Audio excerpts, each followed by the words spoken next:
د ننګرهار د کرنې او مالدارۍ ریاست لخوا د ششنباغ په څېړنیز فارم کې د 32 میلیونه افغانیو په ارزښت د شپږو پروژو چارې پیل شوې. چارواکي وايي له دغه پروژو څخه یې موخه د نشهیي توکو د کرکېلې مخنیوي او زراعتي محصولاتو ته وده ورکول دي. ټول شپږ پروژې په د جمعي ډول سره نن دلته کار پیل کیږي. 32 میلیونو افغانیو په لګښت سره چې د زراعت او د کرنې د خوالي او د کرنیزو حاصلاتو د زیاتوالي په مخه په ننګرهار کې موږ له څو میاشتو راهیسې پیل کړي دي.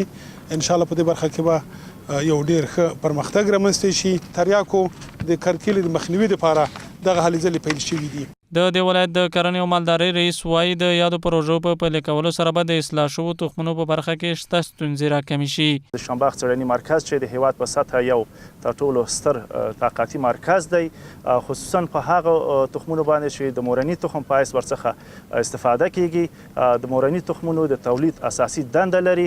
له نیکه مرغه چې موږ مخکې یو شمېر نیمګړتیاوې درلودلې، دغه شپږ پروژو په تطبیق سره به وکولی شو چې هغه نیمګړتیاوې رفع شي او وکولی شو مورنی تخم نه یوازې د ختیځ لپاره بلکې د نورو ولایاتو لپاره موږ هم وکولی شو مورنی تخم تولید کړو ترڅو ورڅخه د اصلاح شوو تخمونو په تولید کې ګټه واخیستل شي. اخوا د ننګرهار ولایتي شورا غړي بیا داسې پروژې ګټورې بولي او وایي له پروژو څخه باید په سمه توګه څارنه وشي. دا د ولس په خیر ده او دا ډیره مفیده پروژه ده، خو ما مخکې خپلو خبرو کې وویلې په دې شرط چې ستنه د تیږې کېښودل خبر نه ده چې تیږه کېښودل شوه افتتاح شوه.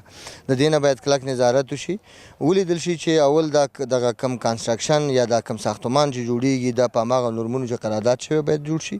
دا یو او تر څنګ باید دا پروژه چې پلی کېږي دا پروژه باید اول لاس وسي، یعنې په دې مفهوم که یو موټی پیسې راځي هغه چاڼ نه شي، هغه تقسیم نه شي، 2-3 ځایه نه شي چې یو څه ترې نه په کابل کې پاتې شي، یو څه د منطقې زورواکي ورسره شریک شي.